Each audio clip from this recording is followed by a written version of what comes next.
اسلام کا عقیدہ تقدیر ہے کہ سب کچھ پہلے سے طے شدہ ہے, اللہ کے علم میں سب کچھ ہے, اسی کے حساب سے جنت بھی لکھی جا چکی ہے اور جہنم بھی. یہ اسلام نے بیان کیا. ہم اچھی بری تقدیر پر ایمان رکھتے ہیں, ہمارے ایمان کا حصہ ہے, ہمارے ایمان کا جزو ہے. اس پر غیر مسلم کہتے تھے کہ جب سب کچھ پہلے سے ہے تو قرآن کہتا ہے, یہ ابھی بھی کہتے ہیں اور موت کے بعد جب ان کو اللہ عذاب دے گا تو اس وقت بھی کہیں گے کہ اگر اے اللہ تو چاہتا تو ہمیں زبردستی سیدھے راستے پہ بولو لے آ سکتا, اور ہمیں جنت میں جانا ہی نہیں تھا, تو جب جانا ہی جہنم میں تو جا رہے ہیں, تو ہمیں سزا کیوں دے رہا ہے؟ اس میں ہمارا قصور کیا ہے؟ قرآن نے کیا کہا, قل هل عندکم من علم فتخرجوہ لنا, تمہیں پہلے سے یہ علم تھا کہ تم نے جہنم میں جانا ہے؟ اگر تھا تو لے آؤ. جواب سمجھ میں آیا؟ یہ جواب نہیں, یہ قرآن سوال کر رہا ہے جس کا اب تک جواب, یہ میں اس کو ذرا آسان انداز میں سمجھاتا ہوں. قرآن نے تو آسان میں, لیکن عربی میں ہے نا, تو میں اس کو اردو میں آسان انداز میں سمجھاتا ہوں. بہت سے لوگ تقدیر کے عقیدے کی وجہ سے کہتے ہیں کہ بھائی جب ہماری قسمت میں گناہ لکھا ہوا ہے, قسمت میں ہر چیز لکھی ہوئی ہے, صرف عمر نہیں لکھی ہوئی کتنا زندہ رہنا ہے, ایک ایک پکوڑا آپ کی قسمت میں لکھا ہوا ہے. حقیقت بتا دو کہ کتنا کھانا ہے کتنا نہیں کھانا, ایک ایک سموسہ لکھا ہوا ہے, کیونکہ اللہ کا علم تو کامل ہے نا, اللہ کو تو سب پتہ ہے کس نے کتنے پکوڑے کھانے ہیں کتنے نہیں کھانے, کس نے معذرت کے ساتھ کتنی شادیاں کرنی ہیں کس نے نہیں کرنی, کس کے کتنے بچے ہوں گے کس کے نہیں ہوں گے, کس کے بیٹے ہوں گے کس کی بیٹیاں ہوں گی, سب کچھ, کون جنت میں جائے گا اور کون جہنم میں جائے گا, کون فلاں موقع پہ گناہ کرے گا کون فلاں موقع پہ نیکی کرے گا, ایک ایک چیز پہلے سے طے شدہ ہے. یہاں لوگ سوال پوچھتے ہیں کہ جب پہلے سے طے شدہ ہے تو ہم تو اسی کے حساب سے گناہ کر رہے ہیں نا, تو ہمیں اس پہ سزا کیوں ملتی ہے؟ سمجھ میں آ رہی ہے بات کہ نہیں آ رہی ہے؟ تو اس کا قرآن کیا کہتا ہے کہ طے شدہ ہے مگر تمہیں پتہ نہیں ہے. تم تو یہ سوچ کے کر رہی ہوتی ہے نا اپنے پورے اختیار سے, اپنے مکمل اختیار سے ایک جرم تم کر رہے ہوتے ہو. دیکھو کسی کو پہلے سے پتہ ہو کہ میں نے فلاں موقع پہ فلاں بج کے اتنے منٹ پر چوری کرنی ہے, پہلے سے پتہ ہے کہ اللہ نے میری تقدیر میں یہ بولو نا لکھا ہوا ہے. اب آپ کو پتہ ہے یار تقدیر کبھی ٹلتی نہیں ہے, ہفتے کے دن دوپہر 2:03 پر میری تقدیر میں لکھا ہے کہ میں مسجد سے چپل چوری کروں گا. آپ جاؤ 2:03 پہ مسجد سے چپل چوری کرو. اللہ جب آپ کو قیامت کے دن پکڑے سزا دے چوری پہ, تو آپ کہنا اللہ مجھے پہلے سے پتہ تھا, میری تقدیر میں لکھا ہوا تھا, میں نے لوح محفوظ دیکھ لی تھی. تو اللہ آپ کو سزا نہیں دے گا, کیونکہ اللہ نے خود کہا ہے کہ لوح محفوظ میں جو چیز لکھی ہوئی ہے وہ چینج نہیں ہو سکتا. اللہ میں تو مجبور تھا, مجھے پتا تھا, میں نہیں بھی کرتا تو مجھے تقدیر کھینچ کے لاتی اور میں چپل چوری کرتا. لیکن آپ کو پہلے سے پتہ نہیں ہوتا. جب پتہ نہیں ہوتا تو آپ اپنے اختیار سے کر رہے ہوتے ہیں. سمجھ میں آ رہی ہے بات؟ اپنے اختیار سے جا رہے ہوتے ہیں, اپنے اختیار سے چپل چوری کر رہے ہوتے ہیں, اپنے اختیار سے پکڑے جاتے ہیں. اس کی مثال اور آسان کر کے, ایک دن کیا ہوا, زید نے بکر کا قتل کر دیا. زید نے کیا کیا؟ بکر کو قتل کر دیا. ہفتے کے دن 2:03 پہ آپ نے زید کو پکڑ لیا, بیٹا تو نے بکر کو قتل کیا ہے, ہم تجھے کیا کریں گے؟ قتل کریں گے سزا کے طور پر. زید کہتا ہے دیکھو بکر کی تو عمر اتنی تھی, بکر نے اس سے زیادہ زندہ نہیں رہنا تھا. ہمیں پتہ ہے ہر آدمی کی عمر پہلے سے طے شدہ ہے, تو زید نے تو اتنے ہی سال زندہ رہنا تھا. حدیث میں آتا ہے ماں کے پیٹ میں جب بچہ ہوتا ہے تو پہلے سے فرشتہ لکھ کے چلا جاتا ہے کتنے عرصے کے لیے زندہ رہے گا یہ. تو اس نے تو ہفتے کے دن 2:03 پہ مرنا تھا, اس سے زیادہ اس نے زندہ نہیں رہنا تھا. بتاؤ سچ کہہ رہا ہوں؟ آپ کہیں گے بھائی بالکل سچ کہہ رہا ہے. لیکن آپ اس بیس پہ زید کو چھوڑ دو گے؟ آپ بولو گے کہ یہ بات اللہ کو پتہ تھی, کسی اللہ کے علاوہ کسی کو پتہ نہیں تھی. تیری نظر میں تو وہ ابھی زندہ رہنے والا تھا, تو نے تو اپنے اختیار سے جا کے اس کو 2:03 پہ قتل. یہ تو قتل کے بعد پتہ چلا ہے کہ اس نے زندہ رہنا تھا, تجھے تھوڑی پتہ تھا. اگر زید کی سمجھ میں یہ دلیل نہ آئے نا اور کہے نہیں نہیں نہیں میں نے تو مارنا ہی تھا, تو آپ زید کو بولے ٹھیک ہے پھر ہم تجھے قتل کرتے ہیں. اور جب تیرے وارثین آ کے پوچھیں کہ کیوں مارا, تو ہم کہیں گے اس لیے کہ اس کی عمر اتنی ہی تھی, اس نے اس دن اتنے بج کے اتنے منٹ پہ مرنا ہی تھا. یہ دلیل زید اپنے خلاف کبھی بھی نہیں مانے گا, دوسرے کے خلاف مانے گا. تو اللہ فرماتے ہیں کہ تم جو دلیل اپنے خلاف نہیں مان رہے, دوسرے کے خلاف کیسے مان رہے ہو, اور میرے خلاف کیسے مان رہے ہو؟ کیونکہ جب انسان گناہ کرتا ہے تقدیر میں تو لکھا ہوا ہوتا ہے, مگر لکھنے سے پہلے اس کو نہیں پتا ہوتا کہ یہ لکھا ہوا ہے کرنے سے پہلے. وہ اپنے اختیار سے کر رہا ہوتا ہے, اسی پہ اس کو قیامت کے دن سزا ملے گی. اور جب سزا ملے گی تو وہ کہے گا اللہ تو لکھا ہوا تھا. اللہ کہے گا ہل عندکم من علم, پہلے سے پتا تھا کہ لکھا ہوا ہے. اور اگر اب بھی کسی کے سمجھ میں نہ آئے تو پھر ہر چیز لکھی ہوئی ہے نا, صرف گناہ تھوڑی, کھانا پینا بھی لکھا ہوا ہے. صبح ناشتہ چھوڑ دو, آپ صبح کا ناشتہ چھوڑ دو. بیگم پراٹھا بنا کے لائی, چائے بنا کے لائی, نہیں کھاؤ. بیگم لکھا ہوا ہوگا تو حلق میں اترے گا. بیگم کہے گی کم بخت, یہ کھانے کے بعد پتہ چلے گا کہ لکھا ہوا تھا یا نہیں لکھا ہوا تھا, کھانے سے پہلے نہیں پتہ چلے گا. لیکن آپ نے کہا نہیں لکھا ہوا ہوگا تو اڑ کے میرے پیٹ میں جائے گا, اور آپ چلے گئے آفس, دوپہر لنچ کا ٹائم ہو گیا تو پتہ چلے گا کہ آپ کی تقدیر میں پراٹھے لکھے ہوئے نہیں تھے. تو اس بیس پہ تو پھر ہر چیز اسی اصول پہ گزارے نا. دنیا میں پیسے بھی نہیں کمائے کہ لکھے ہوئے ہوں گے تو مل جائیں گے, نہیں لکھے ہوئے ہوں گے تو نہیں ملیں گے. ٹرک آ رہا ہے اس کے سامنے آ کے کھڑا ہو جائے, بھائی تقدیر میں لکھا ہوا ہے کہ اس نے مجھے اسٹیکر بنانا ہے. کراچی میں جو ٹرک ہے نا وہ کچلتے نہیں ہیں, اسٹیکر بناتے ہیں. اتنے بھاری بھاری ٹرک ہوتے ہیں, ان کے ٹائر کے نیچے اللہ نہ کرے کوئی بندہ آ جائے, لاش بھی نہیں ملتی اس کی. تو اب ٹرک کے سامنے آ جاؤ ہے بھائی, اور بولو بھائی لکھا ہوا ہوگا تو مروں گا. اور واقعی جس کی تقدیر میں نہیں لکھا ہوا ہوتا ٹرک کے سامنے آگے بھی مرتا نہیں ہے, کچھ ہو جاتا ہے کچھ نہ کچھ, لیکن آپ کبھی ٹرک کے سامنے نہیں آتے. تو جو آدمی زنا کر رہا ہے, یار تقدیر میں لکھا ہوا ہوگا تو بچ جاؤں گا, نہیں لکھا ہوا ہوگا تو اس کو بولو تو ٹرک کے سامنے بھی آ جا, تقدیر میں لکھا ہوا ہوگا تو مرے گا, نہیں لکھا ہوا ہوگا تو نہیں مرے گا. ہمیں پہلے کچھ نہیں پتا, اسی پر امتحان ہے, آزمائش اسی پر ہے. اللہ کو تو پتا ہے سب کچھ, ہمیں نہیں پتا. اگر ہمیں بتا دیتا پھر آزمائش ختم, پھر ہم نہ زندگی کی فکر کرتے نہ کھانے کی فکر کرتے. میں بیٹھا رہتا, بھائی بیگم مجھے آج پتا, میں نے لوح محفوظ میں جھانک کے دیکھا ہے کہ میری تقدیر میں 4 شادیاں. پراٹھوں سے زیادہ مزے کی مثال کون سی ہے؟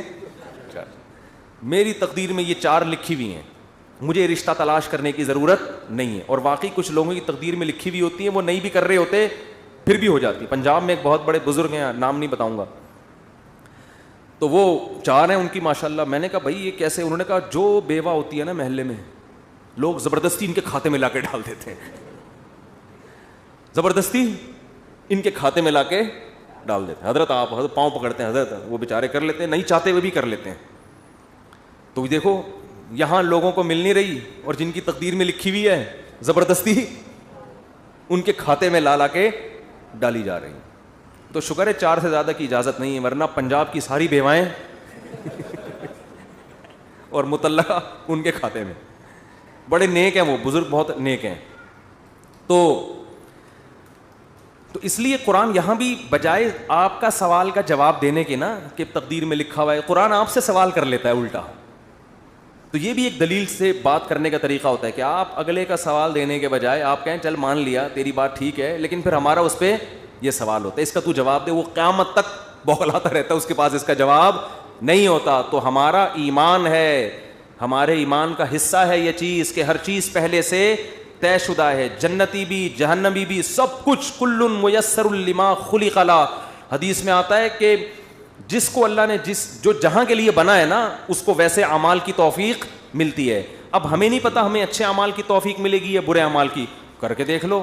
اگر اچھے اعمال کرنا شروع کر دو گے اس کا مطلب جنت لکھی ہوئی ہے, برے کرنا شروع کر دو اس کا مطلب جہنم لکھی ہوئی ہے. تو یہ آپ اس لحاظ سے تقدیر آپ کے ہاتھ میں ہے, کیونکہ ہمیں علم نہیں ہے. اور اللہ نے یہ قرآن میں جگہ جگہ کہہ دیا لا یظلم ربک احدا, تیرا رب کسی پہ ظلم نہیں کرے گا. ایک آدمی جنت میں جانا چاہتا ہے, میں زبردستی اٹھا کے تقدیر کی وجہ سے جہنم میں پھینک دوں, ایسا نہیں ہوگا. اور ایک آدمی جہنم میں چھلانگ مارنے کی کوشش کر رہا ہے اور میں اس کی تقدیر میں لکھ دوں کہ یہ جنتی ہے, نہ نہ نہ, ایسا نہیں ہوگا. تیرا رب کسی پہ ظلم نہیں کرے گا.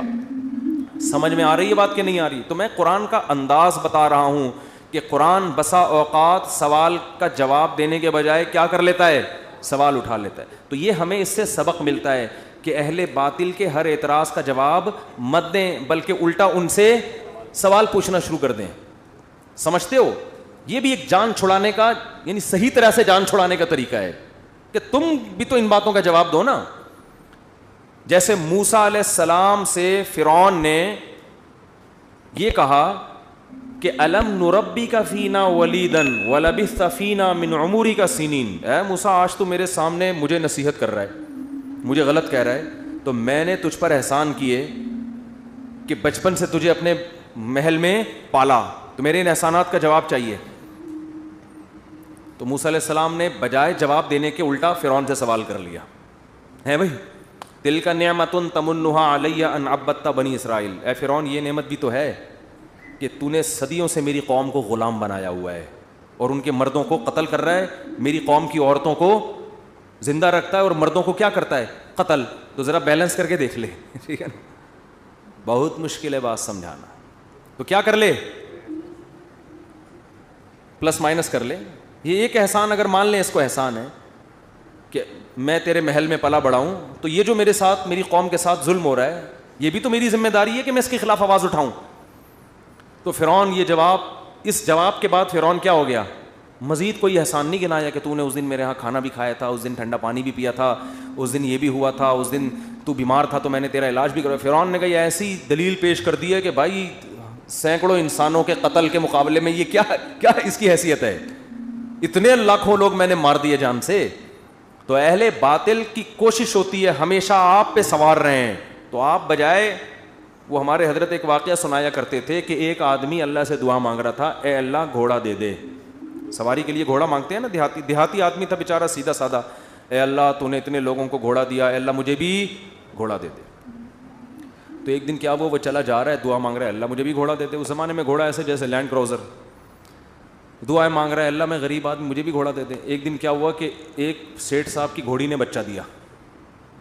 اب وہ سیٹھ صاحب جا رہے ہیں راستے میں, اس نے بچہ دے دیا.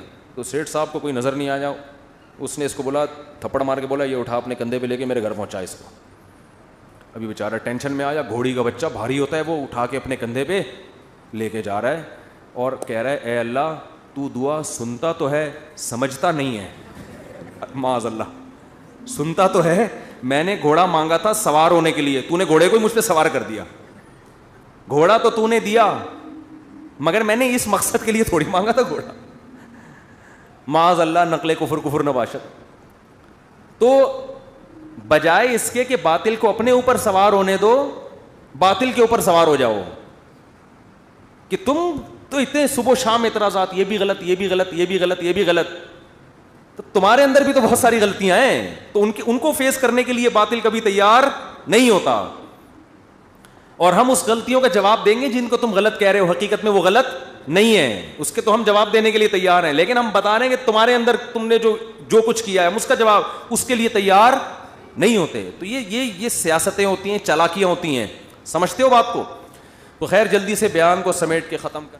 قرآن کہہ رہا ہے ام عندہم الغیب فہم یکتبون, کیا ان کے پاس غیب کا علم ہے جس کو یہ لکھ رہے ہیں. کیا علم, یہ خوش فہمی کا شکار ہیں. دیکھو جتنے بھی لوگ جو مذہب کو فالو نہیں کر رہے, حقیقت میں وہ اس خوش فہمی میں مبتلا ہیں کہ ہمیں کچھ بھی ہونے والا نہیں ہے. جیسے ہماری حالت اچھی ہے ہمارا فیوچر بھی ایسا, یا تو مر کے ختم ہو جائیں گے, اور اگر مل بھی گیا تو کوئی برا نہیں, ہم کو برے تھوڑی ہیں, ہم کوئی برے تھوڑی ہیں. تو اللہ نے اس کا جواب دیا کہ کیا ان کے پاس فیوچر کا علم ہے, پہلے سے مستقبل کے بارے میں کبھی بھی بات کی جائے گی تو علم کے بغیر نہیں کی جا سکتی. کوئی آدمی کہہ رہا ہے نا فیوچر میں ایسا ہونے والا ہے, تو آپ اس سے دلیل پوچھیں گے آپ کو کس نے بتایا, وہ تانے بانے ملائے گا, صغرے کبرے ملائے گا, تو پھر اس کے بعد اگر وہ ایسے ہی کہہ رہا ہے کل یہ ہو جائے گا, پرسوں یہ ہو جائے گا, دیکھو مستقبل کے بارے میں یہ کہوں کہ کل پیر ہے تو یہ بھی فیوچر کی خبر ہے. آپ اس میں مجھ سے یہ پوچھ سکتے ہو کہ کیا دلیل ہے, میں کہوں گا دلیل یہ کہ آج کیا ہے, اتوار ہے. یہاں دلیل ہے, یہاں میرے لیے یہ دعویٰ کرنا درست ہے کہ کل کیا ہے, پیر ہے. لیکن اگر میرے پاس دلیل نہیں ہے اور میں کہوں کہ کل جو ہے وہ کل دنیا میں 3000 آدمی مر جائیں گے ایک ہی کسی حادثے میں, تو لوگ پوچھیں گے بھائی کیا دلیل ہے کسی حادثے میں 3000 آدمی مر جائیں گے. اب میرے ذمے کیا ہے, میں کہوں وہ ویسے ہی میرا ذوق کہہ رہا ہے, تو یار کوئی مانے گا, کوئی اچھا عجیب بات یہ ہے کہ روحانی عاملوں کی یہ باتیں مان لیتے ہیں لوگ. میں یہ کہوں نا کل 3000 آدمی ایک ہاتھ سے اللہ نہ کرے مرے ہیں, میں ایک مثال دے رہا ہوں, تو لوگ کہیں گے کہاں سے پتہ چلا, لوگ کہیں گے بھائی جھوٹ بول رہے, اس کو کس نے بتایا؟ یا تو قاتلوں سے تعلقات ہیں جس نے مارنے کا ارادہ کیا ہے, ایسا بھی نہیں ہے تو یہ ہوائی بات ہوگی. لیکن یہی بات روحانی عامل کرے گا تو لوگ کیا کریں گے؟ حضرت کا علم ہے بھائی, حضرت کے پاس بولو علم ہے. ابھی روحانی عاملوں پہ نہیں جاؤں گا, پھر میں معین اختر کی طرح نا بلب کے رشتہ داروں کو بھی, تو اب تو میں روحانی عاملوں کے رشتہ داروں کو بھی اچھے الفاظ سے یاد نہیں کرتا. رشتہ داروں سے مراد وہی جو بلب کے رشتہ دار تھے. اب آپ کہیں گے بلب کے کون سے رشتہ دار ہوتے ہیں؟ ہمارے ہاں کبھی بھی جس بندے کو برا کہا جاتا ہے گالی اس کو نہیں دی جاتی, ہمیشہ اس کے رشتہ داروں کو ہمیشہ گالی دی جاتی ہے. یہ ہمارے ایک ٹرینڈ چل نکلا ہے. تو قرآن کہتا ہے کہ ام عندہم الغیب فہم یکتبون. کیسے دیکھو ہمیں جھنجھوڑ رہا ہے قرآن کہ تم اپنے بارے میں کیوں فرض کر کے بیٹھے ہوئے ہو کہ تمہیں کچھ بھی ہونے والا نہیں ہے, تمہیں سزا نہیں ملے گی. یہ تمہیں کس نے بتایا ہے؟ فاصبر لحکم ربک ولا تکن کصاحب الحوت. جب نبی یہ مطالبے کرتے تھے تو پھر بھی آگے سے کوئی رسپانس نہیں ملتا تو انسان کو بے انتہا تکلیف ہوتی ہے کہ کن پتھر دل لوگوں سے واسطہ پڑا ہے. تو قرآن کہتا ہے فاصبر, اے نبی آپ کیا کرو؟ صبر کرو. ولا تکن کصاحب الحوت, مچھلی والے یونس کی طرح جلباز مت بنو. حضرت یونس علیہ السلام کی قوم نے بھی یہی سلوک کیا, لیکن یونس علیہ السلام چاہتے تھے جلدی سے فیصلہ ہو اور اپنی قوم کو چھوڑ کے نکل گئے. تو اللہ نے اس پہ آپ کی تنبیہ کی. تو آپ بھی اے نبی جلد بازی مت کریں. تو یہ نبی کے ذریعے سے ہمیں بھی بتایا جا رہا ہے کہ آپ حق کی دعوت دیتے رہیں, اور یہ نہ دیکھیں کہ یہ جو اللہ کے نافرمان لوگ ہیں, جو حق کو نہیں ماننے والے لوگ, وہ پھر بھی پھل پھول رہے ہیں. اس ٹینشن میں مت آؤ, کیونکہ اللہ انصاف کرتا ہے مگر اس میں دیر ہوتی ہے, اندھیر نہیں ہوتی. وہ لے گا انتقام, ان کو اپنے حال پہ چھوڑ دو. یہ اللہ کی حکمت اسی کا تقاضا کرتی ہے, چھوڑ دیا جائے اپنے حال پہ. آج جو اہل حق ہے نا ان کو بہت تکلیف ہوتی ہے کہ جب یہ ہم صحیح بات کر رہے ہیں لیکن آگے جواب جو مل رہا ہے وہ کیا مل رہا ہے؟ الٹا, کوئی مان کے نہیں دے رہا. تو اللہ فرماتے ہیں وَلَا تَكُنْ كَصَاحِبِ الْحُوتِ إِذْ نَادَى وَهُوَ مَكْظُومٌ. یونس علیہ السلام نے جلد بازی کی اور بالآخر اللہ کی طرف سے ان کو دنیا میں تنبیہ ہوئی ہے, سزا ملی ہے. اور وہ سزا کیا ملی؟ اذ نادا وہو مخزوم, مچھلی کے پیٹ میں گئے, غم سے گھٹ رہے تھے اور اللہ کو پکارا. فنادا فی الظلمات اللہ الہ الا انت سبحانک انی کنت من الظالمین. اے اللہ تیرے سوا کوئی عبادت کے لائق نہیں. غلطی کس کی ہے؟ میری غلطی ہے, میں نے اپنی جان پہ ظلم کیا. تو اللہ نے کیا کیا؟ مچھلی کے پیٹ سے نکال لیا. دیکھو یونس علیہ السلام نے اللہ کے حکم پہ کتنا عرصہ تبلیغ کی, قوم نے نالائقی کی, پھر بھی نہیں مانے. سزا بجائے قوم کو ملنے کے کس کو مل رہی ہے؟ بولتے کیوں نہیں؟ الٹا حضرت یونس علیہ السلام کو مل رہی ہے سزا. تو اب آپ بتاؤ کیسا پیغمبروں کا صبر کا پیمانہ ہے. ایسے موقع پہ بھی اللہ کے خلاف کوئی شکایت زبان سے بولو نہیں نکال. کیوں؟ اللہ یونس علیہ السلام کے عمل میں ہمیں بتا رہے ہیں کہ دینداری کا یہ مطلب نہیں ہے کہ تم اچھے بنو گے تو اللہ کی نوازشیں آنا شروع ہو جائیں گی. دینداری کا مطلب یہ کہ جو اللہ کا کام ہے وہ اس کو کرنے دو. تمہارا کام ہے عاجزی انکساری, بس میں ہی غلط, صحیح ہو کے بھی کون غلط؟ میں غلط. ہمیشہ غلطی کس کی کھاتے میں ڈالنی ہے؟ بولتے کیوں نہیں؟ دیکھو ہم نماز پڑھتے ہیں, نماز کے بعد 3 دفعہ استغفر اللہ پڑھتے ہیں, تو کیا کسی نامحرم کو دیکھا ہوتا ہے ہم نے نماز میں؟ بولتے کیوں نہیں؟ تو کوئی تک بنتا ہے استغفر اللہ کا؟ یا ہم نے کوئی جرم کیا ہے؟ نماز پڑھی اور کیا کہلوایا جا رہا ہے؟ استغفر اللہ استغفر اللہ. بھائی اگر استغفر اللہ پڑھنا تھا تو یہ نماز پڑھی کیوں کی تم نے؟ ہمیں یہ بتایا جا رہا ہے کہ تم نیکی کر کے بھی کیا سمجھو جیسے تم نے گناہ کیا ہے. کیسے گناہ؟ نماز گناہ نہیں ہے بھائی. تم یہ کہو اے اللہ جس طرح سے پڑھنی چاہیے تھی اس طرح سے نہیں پڑھی میں نے, تو نیکی کر کے بھی کہا جا رہا ہے کہ ہم غلط ہیں. ہم نے اللہ جو پڑھنی تو ہمیں معاف کر دے, ہم سے نہیں ہوئی صحیح, ہم سے کام کیا ہو گیا؟ غلط ہو گیا. مجھے یاد ہے 25-30 سال پرانا قصہ ہے, چھوٹا بچہ تھا میں اس وقت. ایک تبلیغی جماعت میں نا ایک صاحب کے سال پہ سال لگ رہے تھے, پوری دنیا میں ان کے سفر ہوئے, بڑا انہوں نے وقف کیا ہوا تھا اپنے آپ کو تبلیغی جماعت کے لیے. تو میرا ان سے ٹاکرا ہو گیا. وہ مجھے سمجھانے لگے جماعت میں نکلو سیروزہ جیسے تبلیغ والے کرتے ہیں. مجھے پتا تھا یہ بہت ہی پرانے کھیڑو ہیں اور ان کی تو زندگیاں گزر گئی ہیں اس کام میں. میں نے کہا ماشاء اللہ اللہ نے آپ سے بڑا کام لیا ہے تبلیغ کا. کہتے ہیں میں نے بہت بگاڑا ہے تبلیغ کے کام کو. کہہ رہے ہیں ہم تو کام بنانے والے نہیں, کس میں ہم تو بگاڑنے. کہہ رہے ہیں میں تو بگاڑ ہی رہا ہوں جب سے. مجھے ان کا یہ اسٹائل بہت اچھا لگا. یعنی اپنے آپ کو کہہ رہے ہیں کہ تبلیغی جماعت میں اگر کوئی خرابی ہے تو وہ کس کی وجہ سے ہے؟ بولو. وہ اپنے بارے میں کہہ رہے ہیں وہ کس کی وجہ سے, مجھے نہیں کہہ رہے تھے, اپنے بارے میں کہہ رہے تھے, وہ کس کی وجہ سے؟ میری وجہ سے. کہہ رہے ہیں ہم کام بنانے والے نہیں بلکہ بگاڑنے والے ہیں. اب کوئی فسادی ہوتا تو کہتا ہے جب بگاڑنے والا تو کر کیوں رہا ہے پھر ہمیں؟ یہ تو اس نے خود کہا ہے, اپنی زبان سے بولا ہے کہ ہم بگاڑنے والے ہیں. یوٹیوب پہ کلپ ڈالتا ہے, یہ دیکھو خود. تو مجھے ان کی یہ تواضع پسند آئی. میں نے کہا دیکھو یہ بیچارہ صبح و شام اس کام میں لگا رہتا ہے, مگر یہ کہہ رہا ہے جو تبلیغ کا کام پھیل رہا ہے اس میں جو برکتیں ہو رہی ہیں وہ میرے علاوہ لوگوں کی وجہ سے ہو رہی ہیں, اور جو خرابیاں آ رہی ہیں وہ کس وجہ سے ہو رہی ہیں؟ وہ ساری میری وجہ سے ہو رہی ہیں. تو آج مارکیٹ میں یہ چیز کیا ہے؟ شارٹ. ہر اچھا کام میں نے کیا, برا کام ستار بھائی نے کیا. ستار بھائی نہ ملے گا مجھے. ایک دن ایک فون آیا, میں نے فون کون کہہ رہے ہیں؟ ستار بھائی بات کر رہا ہوں. بڑے میں نے کہا بیٹا یہ مجھے نہیں چھوڑے گا. یہ کہے گا مفتی صاحب بہت تم نے جو ہے نا, لیکن وہ شکر ہے ایسی کوئی بات تھی نہیں. تو جنات کا دیکھ لو, قرآن مجید میں آتا ہے کہ جب نبی صلی اللہ علیہ وسلم نے تبلیغ کا کام شروع کیا نا, تو جنات بھی کی ایک جماعت نے نبی کے قرآن کی تلاوت سنی اور جا کے اپنی قوم کو انہوں نے تبلیغ کرنا شروع کی. تو تبلیغ کا انداز دیکھو جنات کا, کیونکہ ہدایت مل گئی تھی ان کو, مسلمان ہو گئے تھے.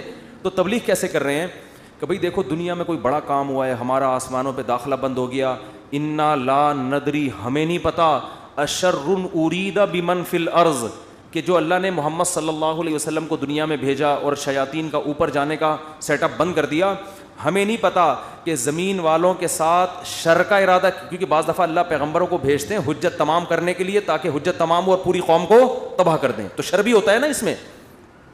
کہہ رہے ہیں انا لا ندری, ہمیں نہیں پتا, اشر ارید بمن فی الارض, کہ جو لوگ زمین میں رہتے ہیں ان کے ساتھ برائی کا ارادہ کیا گیا ہے, ام اراد بہم ربہم رشدا, یا ان کے رب نے ان کے ساتھ بھلائی کا ارادہ کیا ہے. اسٹائل نہیں سمجھ میں آیا میرا خیال ہے. دیکھو جملہ یہ ہونا چاہیے تھا کہ ہمیں نہیں پتا یہ جو کچھ ہو رہا ہے, ہمیں نہیں پتا کہ رب نے ان کے ساتھ برا چاہا ہے یا اچھا چاہا ہے. اصل میں تو یہ ہونا چاہیے نا. لیکن جنات کیا کہہ رہے ہیں؟ آج کل تو انسان اتنے سمجھدار نہیں ہے جتنے اس زمانے کے جنات سمجھدار تھے یار. جنات یہ نہیں کہہ رہے کہ ہمیں نہیں پتا کہ اللہ نے انسانوں کے ساتھ برائی کا ارادہ کیا ہے یا اچھائی کا, یا تو یہ کہنا چاہیے تھا, یا جنات کو بالکل اس کے الٹ کہنا چاہیے تھا کہ ہمیں نہیں پتا کہ زمین والوں کے ساتھ برائی کا ارادہ کیا گیا ہے. کر کون رہا ہے یہ نام نہیں لے رہے, ہم ہائی لائٹ نہیں کر رہے. انسانوں کے ساتھ برائی کا ارادہ کیا گیا ہے یا اچھائی کا ارادہ کیا گیا. دونوں پیسو وائس ہوتے ہیں, ایکٹیو پیسو کا فرق تو پتا ہوگا نا. بھائی اس نے مارا ہے, وہ مارا گیا ہے. جب ہم کہتے ہیں ہی از کلڈ, وہ مارا گیا ہے, تو مارنے والے کو ہم شو نہیں کر رہے ہوتے. فاعل کا نہیں پتا ہوتا, سبجیکٹ کا نہیں پتا ہوتا کہ مارنے والا ہے کون. سمجھ میں نہیں آ رہی. تو قرآن کہہ رہا ہے ہونا یہ چاہیے تھا کہ جنات یا تو شر اور خیر کا ارادہ کرنے والے کا نام نہ بتاتے کہ کون ارادہ کر رہا ہے, بلکہ دونوں کو پیسو وائس میں لاتے کہ ہمیں نہیں پتا کہ زمین والوں کے ساتھ برائی کا ارادہ کیا گیا یا اچھائی کا ارادہ کیا گیا. یا تو یوں کہتے, اور اگر سبجیکٹ کا ذکر کرتے تو یوں کہتے ہمیں نہیں پتا کہ رب نے زمین والوں کے ساتھ برائی کا ارادہ کیا ہے یا اچھائی کا ارادہ کیا ہے. لیکن جنات اتنے ہوشیار, جب اچھائی کا تذکرہ آیا تو رب کا تذکرہ کیا, برائی کا آیا تو سبجیکٹ کو کیا کر دیا, حذف. تو کیا کہہ رہے ہیں, انا لا ندری, ساڈی عقل چ بات نہیں آندی, سانو نہیں پتا کہ اشر ارید بمن فی الارض, پیسو وائس, کہ زمین والوں کے ساتھ برائی کا ارادہ کیا گیا ہے. کون کر رہا ہے یہ نہیں بتائیں گے, یہ میں نہیں بتاؤں گا, یہ نہیں بتاؤں گا میں. حالانکہ وہ بھی کون کر رہا ہے, اللہ ہی کر رہا ہے نا, لیکن اللہ کا نام نہیں لے رہے. ہمیں نہیں پتا